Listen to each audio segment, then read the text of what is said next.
நாங்கள் எப்படி அண்ணன் தம்பி 6 பேர், அதே மாதிரி எங்கள் அம்மாவங்க கூட பிறந்தவங்க 6 பேர்.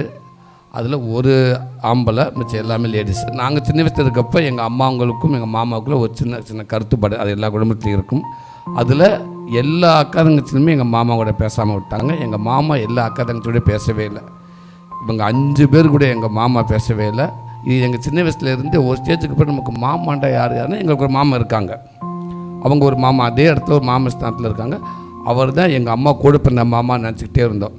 எங்கள் ரொம்ப வயசுக்கு அப்புறம் தான் தெரியுது, எங்கள் விவரந்ததுக்கப்புறம் எங்கள் 15 வயசு 20 வயசுக்கு வந்து தாண்டினதுக்கு அப்புறம் தான் தெரியுது அம்மா கூட பிறந்த மாமா இல்லை, அவரும் எங்கள் மாமா தான். ஆனால் எங்கள் அம்மாவுக்கு பெரியம்மா பையன் வேணும், அது எங்கள் அம்மாவுக்கு தம்பி வேணும் அவர். ஸோ அவர் அந்த மாமா இடத்துல போட்டுக்கிட்டு அவரை 25 வருஷமாக எங்கள் வீட்டில் யாரும் பேசல. எங்களோட மாமா இல்லை, பத்திரிக்கை பேரே வராது, அவர் பேரே வராது. ராசாங்கம்ன்ற மட்டும் இன்னொரு மாமா பேர் தான் வரும், அவர் பேர் வராது. ஒவ்வொரு விசேஷத்துக்குமே யோசிச்சுப்பாங்க, அண்ணன் தம்பி 6 பேர் காது விட்டுருப்பாங்க. அப்போ வீட்டில் யாராவது எங்கள் மாமா இன்னும் பேசலையா, ஒவ்வொரு விஷயத்தையும் ஞாபகப்படுத்திக்கிட்டே இருப்பாங்க யாராவது ஒரு ஆள். அப்புறம் என்ன உடனேங்கிற இன்னும் பேசலையா வந்துட்ட, இல்லை அது எதுக்கு வருது, அது வராது அப்படின்னு எங்கள் அம்மா வந்து சார் இப்படி தான் கேட்டுகிட்டே இருப்பேன். ஒவ்வொரு விஷயத்தையும் நம்ம அம்மாங்க கண் கலங்குவாங்க. அந்த ஒரு ஜாலியான ஒரு ஃபங்க்ஷனில் ஒரு 10 நிமிஷம் அன்னையாவை வந்தோடனே எங்கேயாவது ஓரமாக 2 கண்ணு கலங்க அழுதுகிட்டு இருக்கும். 25 வருஷத்துக்கு அப்புறம் சமீபத்தில் ஒரு நிகழ்வு நடந்துச்சு. அதுக்கு அந்த ஊரில் ஒரு பெரிய ஒரு வீட்டில் விசேஷம் அந்த ஊரில் நடக்குது. அந்த ஊரில் நடக்கிறப்ப அந்த ஊரே சேர்ந்து அந்த ஊர்லேருந்து பொண்ணுங்களை எங்கெங்கெல்லாம் கட்டி கொடுத்துருக்காங்களோ அந்த பொண்ணு எல்லோரும் அங்கே வரணும். ஊரே சேர்ந்து ஊரில் பிறந்தவங்க எல்லாருமே சேர்ந்து சாமி கும்பிட போகிறாங்க. அப்போ அவங்கவுங்க சொந்த பந்தங்களை எல்லோரும் கூப்பிட போகிறாங்க. கோயில் விழா கமிட்டாளர்னு சொல்லிட்டு ஒரு 10 பேர் சேர்ந்து எல்லார் வீட்டுக்கும் போய் கூப்பிட்றாங்க. அப்போ எங்கள் ஊருக்கும் வந்திருக்காங்க, எங்கள் வீட்டுக்கும் வந்திருக்காங்க. அவங்க வர்றாங்க தெரிஞ்சவொடனே எங்கள் அம்மா சாப்பாடுலேருந்து எல்லாம் ரெடி பண்ணி வச்சுருக்காங்க. அவங்க வர்றாங்க, வாங்க மாமா, வாங்க பெரியப்பா, வாங்க அண்ணன், வாங்க தம்பி, எல்லோரும் உட்காடுறாங்க. வழக்கம் நம்மளால் தான் வரமாட்டார்ல, வழக்கமில்ல உட்காந்துருக்கான். உட்காரப்ப எங்கள் வீட்டில் எங்கள் அம்மா கேட்குது.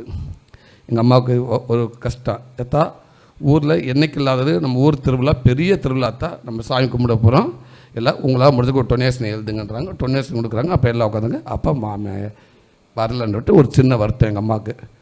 இப்போ கூட வீம்பு பிடிச்சிக்கிட்டு வராமல் இருக்குதுன்னா அப்படின்னா அதுக்கு அவ்வளோ கோவம் அப்படின்னு சொல்கிறப்ப அதில் ஒருத்தர் மாதிரி கண்ணு கலங்கி, ஆத்தா வந்துட்டே ஆத்தாவே, ஊரில் அங்கே மந்தையில் ஒரு டீ கடைக்கில் உட்காந்துருக்கேன், இவ்வளோ தூரம் வந்தவன் இங்கே வர முடியல, அவனால் அது மாதிரி உட்காந்துருக்கேன், வெக்கப்பட்டு சங்கட்டப்பட்டு உட்காந்துருக்கேன்.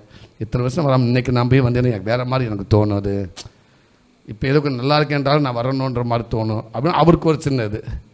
என்னென்ன சொல்கிறீங்க, எங்கள் அண்ணன் வந்திருக்காங்க 25 வருஷம் கழிச்சு வந்த மனுஷன் டீ அவ்வளோ தூரம் வந்து டீ கடையில் உட்காந்துருக்காரு, நீங்கள் போயிட்டு வாங்கிடு. அப்படி எல்லாம் சமைச்சு சாப்பிட்டுக்கிட்டு இருக்கல அப்படியே போட்டுட்டு திடுண்டு ஓடி போய் அந்த டீ கடைக்குள்ள போய் நிற்கிறாரு. டீ கடைக்கு ஒரு தட்டி மறைச்சிருக்கு. டீ கடை தட்டிக்கு அந்த பக்கத்தில் அவர் டீ கடைக்குள்ளே உட்காந்துருக்காரு. தட்டிக்கு இந்த பக்கத்தில் ரோட்டிலேருந்து எங்கள் அம்மா அப்படியே நிற்கிறாங்க. எங்கள் அம்மாவும் பேச முடியல, அவரும் பேச முடியல. அவருக்கு தெரியல எங்கள் அம்மா வந்திருக்காரு. எங்கள் அம்மா நின்றுக்கிட்டே இருக்குது. கொஞ்சம் கழிச்சு அண்ணே அண்ணே அப்படின்னு ஒரு மாதிரி சுதாரிச்சிட்டார். என்னோட தங்கச்சி வயசு மாதிரி இருக்கேன்ட்டு அப்படியே இல்லை, ஒரு 5 நிமிஷம் 2 பேருமே பேச வேண்டாமல் அழுதுகிட்டே கிடந்திருக்காங்க. ஒரு தட்டிக்கு நடுவில் இந்த பக்கம் இந்த பக்கம்.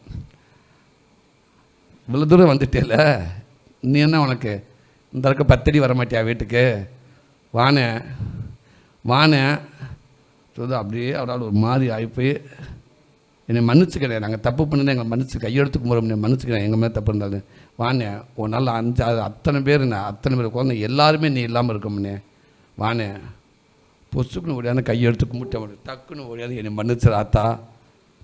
எங்கள் அம்மா சொல்லிட்டு போயிட்டே இருக்குது. போக பின்னாடி திரும்பி பார்க்குறது இவன் நடக்க ஆரம்பிச்சிட்டாரு இவரும். ஸோ இதை 25 வருஷத்துக்கு அப்புறம் இந்த நிகழ்வு நடந்தோம்.